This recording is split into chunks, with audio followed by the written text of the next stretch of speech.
You're listening to the Monday Night Community Show with Daniel on BRFM. We're out and about here at BRFM. We're down on the allotment plots at Richmond Street, and we're now going around and meeting some of the allotment plot holders, and we're now joined with Michael, and it's good to see you because I interviewed you about a year or so ago about the Associated Sheppey bikers, and I didn't realise you had an allotment plot as well. Yes, this is my first year on the allotment. And I was introduced with Renee and Ty, who are Sheppey Associated Bikers, who've got allotment. So I applied for one and got one, and lucky enough to get one adjacent to the other bikers. And being my first year, I've really learned about growing of different things, and it's like a big family here with all the different people you meet. It's just lovely to be down here and relax. Although it's hard work, but it's still so enjoyable, and you meet so many new people, and obviously the end produce, you take home nice fresh vegetables. Well, that's what I was going to ask. As it's your first year, is it more getting your plot ready for next year, or have you actually been able to get produce growing straight away? Well, I was fortunate enough to get a plot that was run by someone. Unfortunately he died, but he kept a really good bit of ground. And I went in straight into a lovely bit of ground that I was lucky enough to grow lots of different stuff. And I've been very lucky with onions and runner beans and beetroots, even corn on the cobs, raspberries. I've done so well in my first year, although obviously I'm still learning. But with the great people around me, they're telling me little bits and pieces. It was so helpful. And it makes it more for the enjoyment.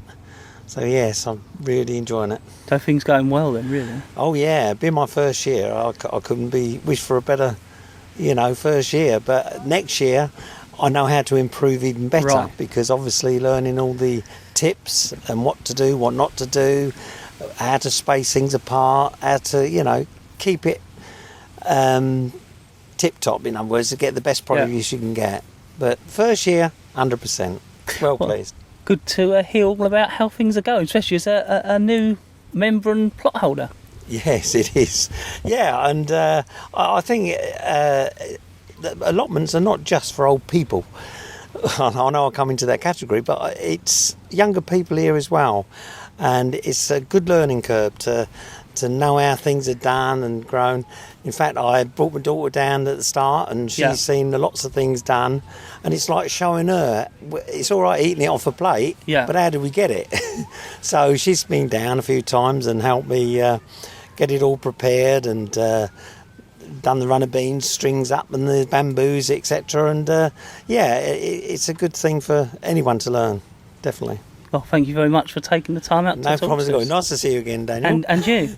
And speak to you again soon.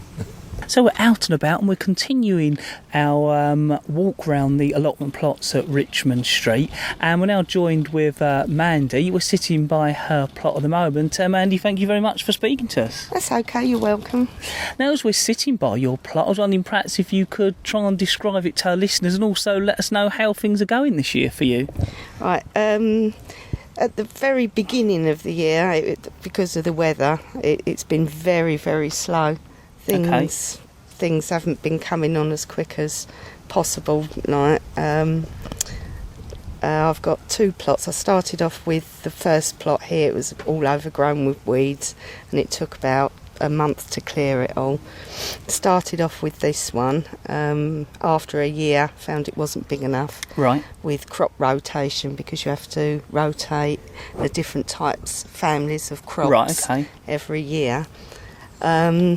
So this year I've got growing beetroot, tomatoes, cucumbers, radishes, melons, beans, 3 different types of beans, peas, cabbages, cauliflowers, broccoli.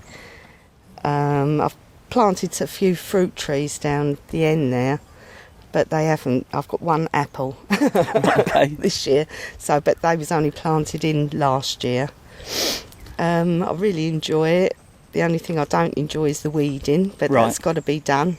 But if you keep on top of it, say 3 times a week, do it before they get too big, then you can keep on top. I've also got the chilies down there, Okay. but we need a lot of sunshine to get them to ripen. I was going to say, is that more difficult? Yeah, and also with the melons, they're just coming on down there, but we just haven't had the heat this year for them.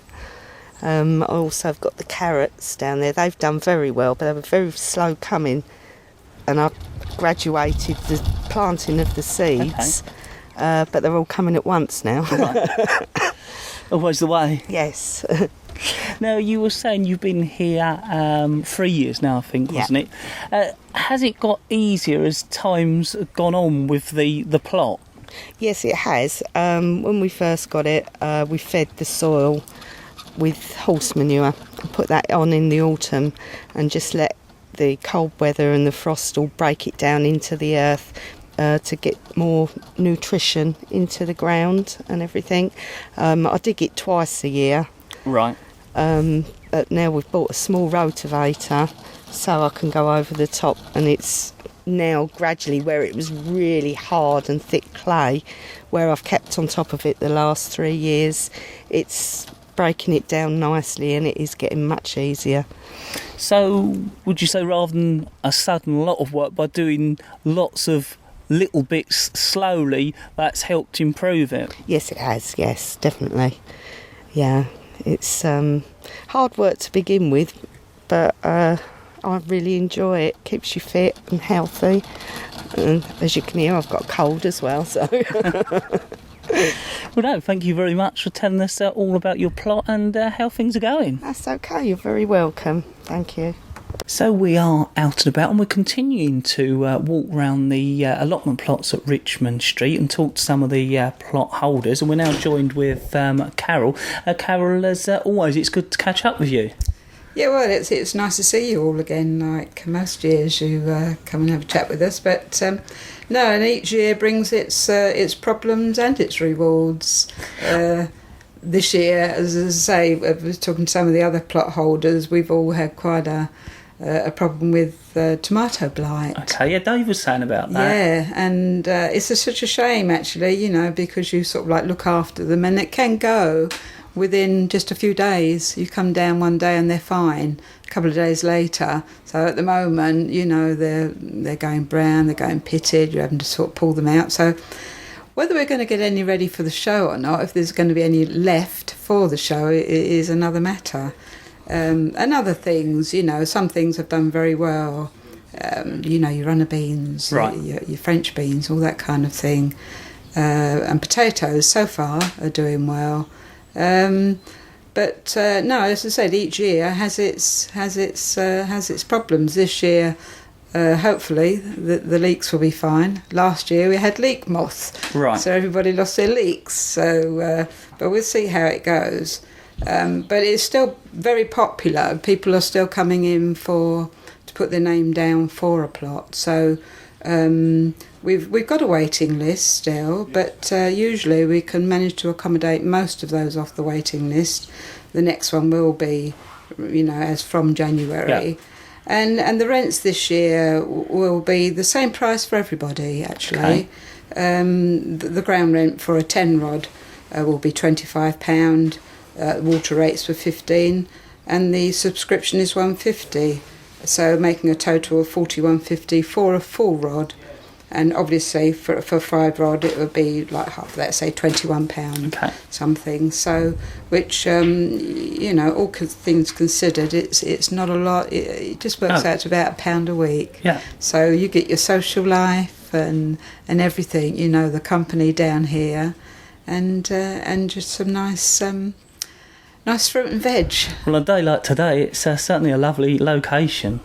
Well, it is, you know, and as I said, it can be a social event as much as anything else, because if you come down on your own, there's always somebody there to talk to, and it's nice to talk to somebody about, you know, some things you might not be quite sure about or worried about. So a problem shared is a problem halved, because they'll say, oh yeah, I've got the same problem, or, you know, so you try and work out each other's problems and what you can do about them, if anything. But as I said, it's the thing we don't have any control over is the weather. Oh.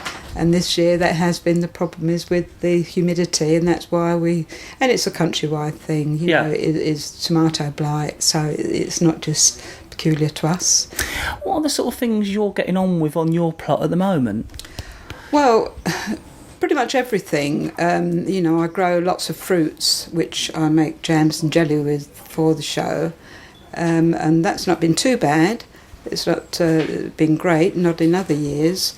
But then I grow all the usuals, you know, your carrots, your potatoes, your onions, squashes, courgettes, cucumbers, and all that kind of thing. So I've got quite a variety of things, and parsnips, you know, and all your salad crops.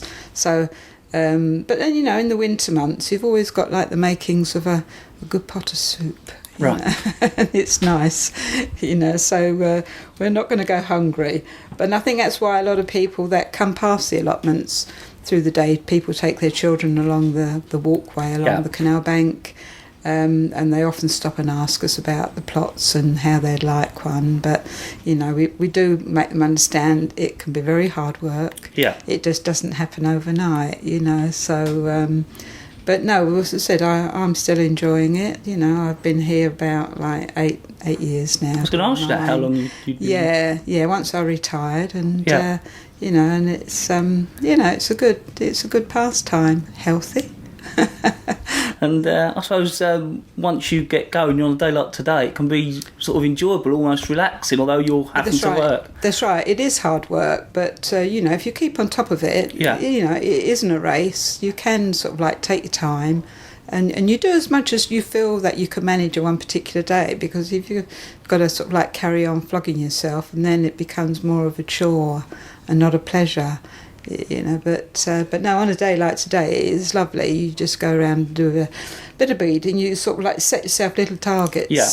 And I'll do so much today, and then once you've done some of the not so nice jobs, and then you can pick, you know, all your fruits and your veggies and that, and it's nice to sort of like take home a big basket full of thing. And then you've got to deal with them when you get home, though. That's the only problem. Right. You know, I prepare them for freezing or for eating straight away. You know, if you've got a glut.